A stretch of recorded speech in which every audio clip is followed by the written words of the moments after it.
नमस्कार, स्वागत है आपका भारत लाइव में। मैं हूं आपके साथ विशाल यादव और आप भारत लाइव में रातों रात देख रहे हैं। नीतीश कुमार का एक सपना है, उसको लेकर के वो जीते हैं, उसको लेकर के लगातार जो बिहार में बात हो रही है, लेकिन उस सपना को पूरा अभी तक नहीं कर पाए हैं। कई बार तो कहा जा रहा है कि आलोचना भी झेलना पड़ता है। वो सपना है शराबबंदी। आपको पता है कि जब से सरकार नीतीश कुमार की 2015 में लालू प्रसाद यादव के साथ गठबंधन में बनी है, तब से शराबबंदी बिहार में लागू हुई है। लेकिन इस शराबबंदी को लेकर के तमाम जो नेता हैं, तमाम जो लोग हैं, नीतीश कुमार पर ये आलोचना भी करते हैं कि शराबबंदी बिहार में सफल नहीं हो पाई है। कई बार ऐसा भी देखने को मिला है कि शराबबंदी नहीं है, खुली है, कई लोग पीते नजर आए हैं। कई बार हमने आपको बिहार विधानसभा चुनाव के दरमियान आपको कई बार दिखाया भी था कि किस तरह से शराब धड़ल्ले से बिक रहे हैं, लोग पीते भी हैं और कैमरा में के सामने आकर के कहते भी कि हाँ शराब बिक रहा है। इन्हीं सब चीजों को लेकर के नीतीश कुमार खासा परेशान भी रहते हैं। उनके गठबंधन में जो दल हैं वो भी कई बार सवाल उठा चुके हैं।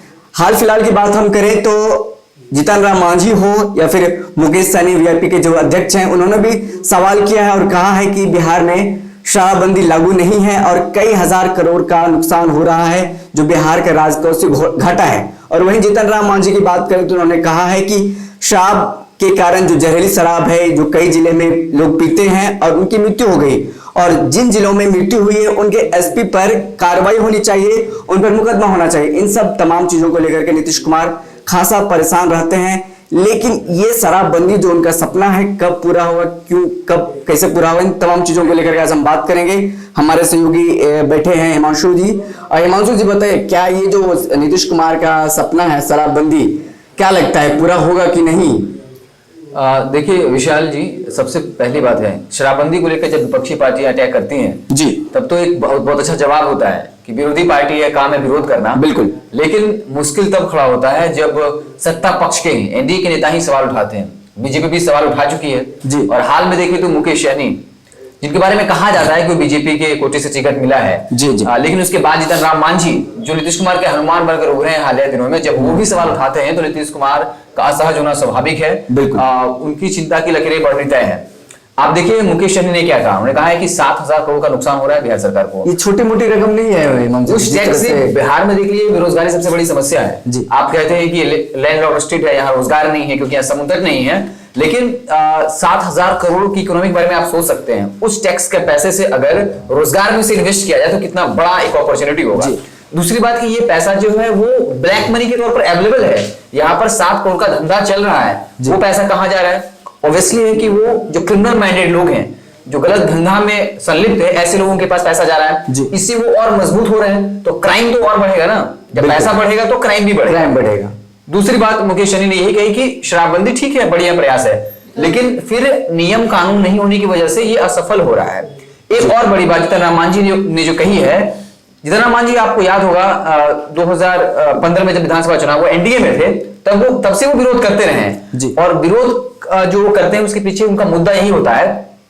देखिए जो अमीर लोग होते हैं वो रेस्टोरेंट में शराब पी लेते हैं, वो आपको सड़क पे कहीं नहीं दिखेंगे, बिल्कुल ठीक है। और जो गरीब लोग होते हैं वो क्या होता है, पुलिस भी आपको सबको पता है, पुलिस पकड़ते किसको है, कानून का शिकंजा गरीब लोगों पे होता है। अमीर लोग पकड़ाते भी हैं तो पता है लिंक है, सब कुछ है, वो छूट जाते हैं। गरीब लोग जेल जाते हैं। बिल्कुल। एक तो है कि अब देखिए क्या है, अगर लाइसेंस होता है, शराब मिलता है तो कम दाम में मिल जाता है। वही शराब अब जो 200 रुपए का है वो 600 रुपए में मिल रहा है।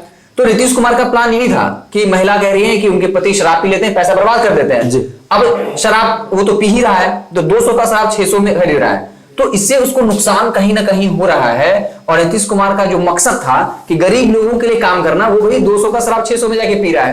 तो और अभी जीतन राम मांझी ने अटैक किया, आप देखिए 2 जिला गोपालगंज और मुजफ्फरपुर जहरीला शराब पीने की बात आ रही है। अब क्या है, आपने शराबबंदी तो लागू कर रखा है, बिल्कुल। अगर यहाँ शराबबंदी नहीं होता तो लाइसेंस के जरिए अगर शराब बिकता है तो अगर जहरीला शराब मिलता है तो फिर आप केस भी दर्ज कर सकते हैं। जी जी। अब क्या है कि जब लाइसेंस नहीं मिल रहा है तो कहीं भी बना लिया जा रहा है शराब, और वहां से क्या हो रहा है कि जहरीला शराब मिलने की बात सामने आ रही है। हाल ही दिनों में कई लोगों की मौत हो चुकी है। जी। जेडीयू के जो शासन प्रशासन है, पुलिस है, वो तो ये भी नहीं करेगी कि शराब पीने से मौत हुई है, जबकि 3 लोगों की मौत हुई है, 2 लोगों की आंखों की रोशनी चली गई है। लेकिन रामसूरत राय बीजेपी के मंत्री हैं, उन्होंने स्पष्ट रूप से कह दिया है कि इनकी मौत जो है वो शराब पीने से ही हुई है। बिल्कुल। और बकायदा राम सूरत ने तो पूरा प्लान बता दिया कैसे शराब बनाया जाता है। ऐसा लगता है कि उनको बहुत इसका गहरा अनुभव रहा हो, लेकिन हम खैर उसमें नहीं जाएंगे। तो ये चीजें हैं शराबबंदी को लेकर नीतीश कुमार कहते तो हैं। एक और बड़ा सवाल मैं जोड़ना चाहूंगा विशाल, मैं नाम उनका याद नहीं आ रहा है, राजधानी के बहुत बड़े अधिकारी हैं, उन्होंने तमाम जिले अधिकारियों को आदेश दिया। आप समझिए कोई बड़ा अधिकारी सचिव लेवल का रहा होगा तभी वो जिला के अधिकारियों को पत्र लिखेगा। मद्य निषेध विभाग के ऑफिसर थे। नीतीश कुमार के जो कहते हैं इंटेंशन पे सवाल क्यों खड़ा होता है जी, वो पत्र लिखते हैं तमाम जिला अधिकारियों को कि जो मद्य निषेध के अधिकारी हैं और जो क्रिमिनल्स बैकग्राउंड के लोग हैं, जो सॉरी माफ करिएगा, जो धंधेबाज है, मतलब शराब का जो कारोबार कर रहे हैं, उनके बीच रिश्ता क्या है जिसकी जांच होनी चाहिए। अच्छा, साथ ही साथ वो आदेश गठजोड़ को बात का पर्दाफाश होना चाहिए। उसके बाद वो आदेश देते हैं कि जो मद्य निषेध विभाग के अधिकारी हैं उनकी दौलत, उनकी जो प्रॉपर्टी है उसको लेकर जांच होना चाहिए। पता है उस ऑफिसर के साथ क्या हुआ? तबादला हो गया, उसका तबादला हो गया, ट्रांसफर करा दिया गया। अरे वाह। और एक अगला स्टेप और है जो और ज्यादा शॉकिंग है, कह सकते हैं कि क्या किया गया कि उनका जो आदेश पत्र था उसको लौटा लिया गया।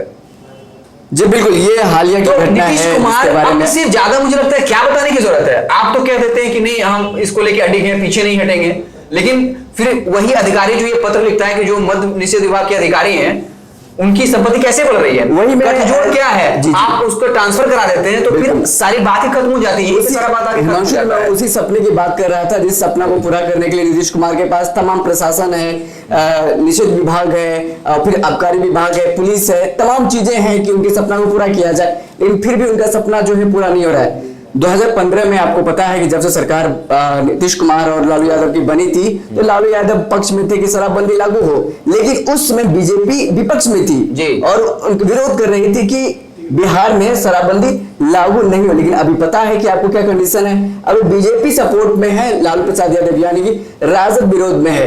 देखिए लालू प्रसाद यादव तो जेल में है और अभी राजद विपक्ष में बैठी है, लेकिन उस समय 2015 में क्या सीन था, 2015 में बीजेपी विरोध कर रही थी कि बिहार में शराबबंदी लागू नहीं हो, लेकिन वही अभी पक्ष में है। नीतीश कुमार का जो सपना है, सपना को पूरा करने के लिए तमाम सिस्टम लगे हुए हैं, लेकिन फिर भी पूरा नहीं हो रहा है। कहीं ना कहीं लूप होल्स हैं जो कभी न कभी निकल करके सामने आते हैं। और 2015 में ऐसे स्टूडेंट हैं जो कि नीतीश कुमार जिसका प्रिय सब्जेक्ट रहा है शराबबंदी, आपको याद होगा जिस तरह से लगातार बातें करते हैं कि महिलाओं के बारे में बात करते हैं कि महिला अगर बढ़ चढ़ करके वोट की है उसको लेकर, लेकिन इस बात तो पता चल गया कि महिलाएं कितना वोट की है, 13 सीट आ गया। देखिए नीतीश कुमार के बारे में जहां तक मुझे लगता है ज्यादा अनुभव तो नहीं है, लेकिन वो क्या है कि किसी भी मैटर को ईगो का इशू बनाते हैं जी। अगर हमने कह दिया है शराबबंदी लागू है तो लागू है, चाहे इसके लिए कितना भी नुकसान हो जाए। अगर लागू है तो पूर्ण रूप से होना चाहिए। आप देखिए क्या है कि जिनको शराब की लत है या तो आप पूर्ण रूप से इसको बंद कर दीजिए। अब क्या है कि जिन गरीब महिलाओं के लिए आपने ये काम किया है, उनके पति 200 रुपए का दारू पी के आ रहे थे उस वक्त, अब वो 600 रुपए का दारू पी के आ रहे हैं, तो उस परिवार को तो नुकसान है ना। दूसरा, जब आप उनको जेल भेजते हैं तो जमानत करवाने में हजारों रुपए वो दे देते हैं, तो उनकी इकोनॉमी तो और जो है वो खत्म हो रही है ना। लेकिन इससे रखा गया कि 50,000 रुपए देने के बाद फिर आपको छोड़ा जाएगा। हाँ, तो वही गरीब इंसान एक तो दिहाड़ी कमा रहा है, वो 200 का दारू वो 400 में खरीद रहा है, शराब खरीद रहा है, फिर उसको एफआईआर में पैसा देना पड़ेगा, तो नुकसान किसको? अभी जितना मांझी ने सवाल उठाया था कि हजारों ऐसे लोग हैं जो जेल में बंद हैं। वो कौन लोग बंद हैं? रईस लोग कोई बंद नहीं है, वो आराम से रेस्टोरेंट में पीते हैं, नहीं तो सीधा दरोगा को पैसा दिए बार बार खेल के निकलते हैं। जो आपने बात की माफिया की, तो नीतीश कुमार अपने सपने को पूरा करने के लिए लगातार मेहनत कर रहे हैं। वही जो समानांतर माफिया है जो कि एक तंत्र चल रहा है माफिया का, नीतीश कुमार किससे कहते हैं, टू डाल डाल में पात पात। नीतीश कुमार तमाम सिस्टम को लगाए हुए कि शराबबंदी को किस तरह से सफल किया जाए, वही माफिया है जो कि चोरी छुपे किस तरह से अपना एक तंत्र बना करके शराबबंदी को विफल कर रहा है जी। विशक मैं घूम फिर के एक ही पॉइंट पे आऊंगा। बहुत प्रयास आप कर रहे हैं, एक अधिकारी है जो ईमानदार प्रयास करता है जी, वो मद्य निषेध विभाग में जो ऑफिसर्स है उनके प्रॉपर्टी की जांच करने का आता है, वो जिलाधिकारियों को पत्र लिखता है कि आप पता करिए कि जो रिश्ता क्या है शराब माफिया और अधिकारियों के बीच में, आप उसको ट्रांसफर करा देते हैं, वो आदेश पत्र आप लौटा देते। क्या दिक्कत था?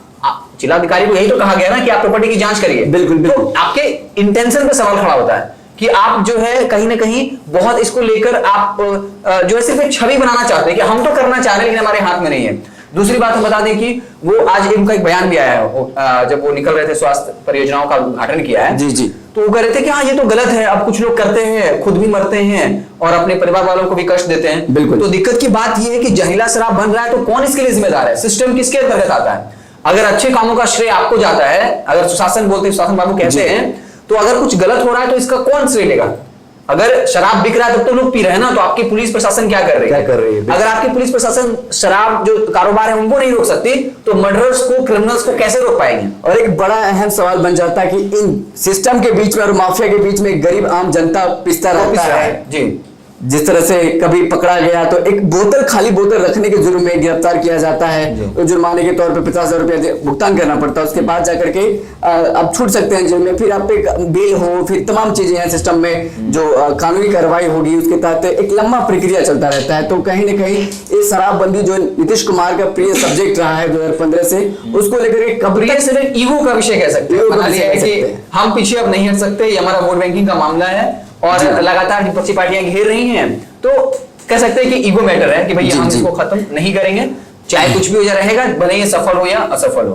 तो एक तो राजस्व का नुकसान बंद करना है तो पूर्णतः बंद कर दीजिए, या फिर जो 7,000 करोड़ कोई मामूली बात नहीं है जी, बिहार, वो भी बिहार जैसे गरीब राज्य में, बिहार कोई और सोर्स नहीं है, बंद करिए तो पूरा बंद करिए, क्योंकि क्या हो रहा है ना, ब्लैक इकोनॉमी खड़ा हो रहा है और वैसे लोग जो गलत काम में इन्वॉल्व है उनकी इकोनॉमी मजबूत हो रही है। कुछ लोग तो ये भी कहते हैं कि नीतीश कुमार पे एक भूत सवार हो गया है शराबबंदी नाम का, क्योंकि 2015 में भूत सवार हुआ तो अभी तक भूत चल रहा है, वो भूत उतरने का नाम नहीं ले रहा है। वो बोल रहा है कि नहीं भी हो फिर भी हम चढ़े रहेंगे, कुछ होना, लेकिन जद्दोजहद कर रहा है कि किसी तरह से इस काम को किया जाए, लेकिन हो नहीं पा रहा है। तमाम सिस्टम लगे हुए हैं, पुलिस है, प्रशासन है, थाना है, दफ्तर है, आबकारी विभाग है, मंत्री हैं, पूरा सिस्टम लगा हुआ है, लेकिन इस बीच में शराबबंदी और नीतीश कुमार के बीच में एक गरीब आम जनता है जो कि 200 शराब के कारण पीस रहा है। जी जी। और विशेष हम लोग जब विधानसभा क्षेत्र कवर कर रहे थे, हम लोग इलाकों में जा रहे थे, तो बाकायदा हमने देखा कि वो शराब पी के आ रहे थे और हम वीडियो बना से स्मेल कर रहा है, वो बोल रहे हैं कि हाँ मैं पीता हूँ,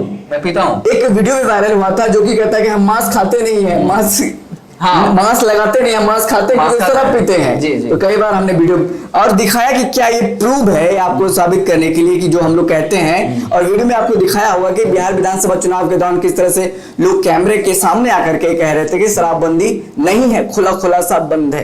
क्या यही बिहार में शराबबंदी है? तो भारत लाइव इसे लगातार देखते रहें, ये हमारा भारत लाइव का रातों रात शो है, ऐसे ही लगातार आप प्यार देते रहें, अच्छा लगता है। बहुत बहुत धन्यवाद। अगर ये वीडियो पसंद आई और वह बिहार के राजनीति और बिहारियत से सरोकार रखेनी तो सब्सक्राइब बटन दबा के चैनल के सब्सक्राइब कर ली। ओजे एगो घंटी बा, ओकरा बटन दबा देला से कुल सटीक और मारक खबर रुआ मुफ्त में मिल जाई। अगर रुआ पत्रकारिता के हमनी के नया प्रयोग में सहयोग कर चाहतानी तो ज्वाइन बटन दबा दी। पेटीएम नंबर नोट कर ली 9386816700। धन्यवाद।